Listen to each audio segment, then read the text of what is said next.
Aujourd'hui, il faut mettre chaque chose à sa place pour dire que ce n'est pas par le miracle qu'on doit reconnaître que celui-ci ou celui-là est un homme de Dieu.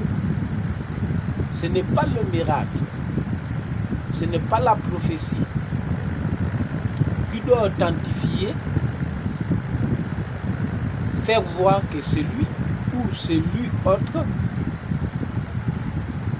c'est un prophète, un vrai ou un authentique homme de Dieu. Que personne ne vous trompe.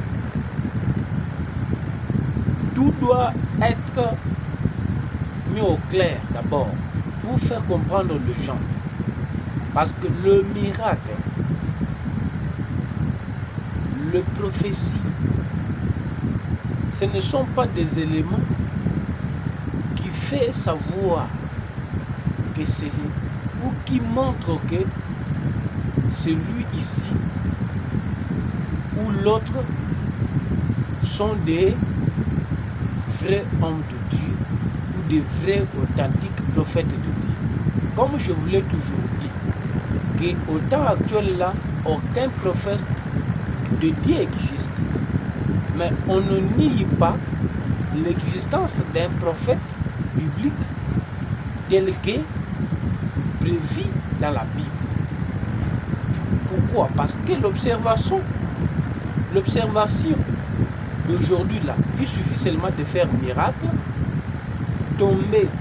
faire tomber les gens, faire présenter le fidèle leur ligne généalogique. Et c'est tout. Mais attention mes chers amis, l'heure est grave en Afrique et particulièrement en République démocratique du Congo. Il y a autant de prophètes.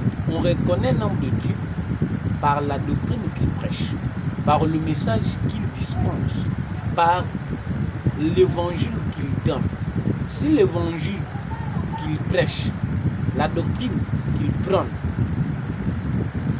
ne reflète pas celle de Christ, ne se conforme pas à l'évangile authentique des disciples de Jésus-Christ, tout à fait c'est un faux prophète, quel que soit le miracle, même s'il ressuscite les gens, c'est Satan qui l'a mis.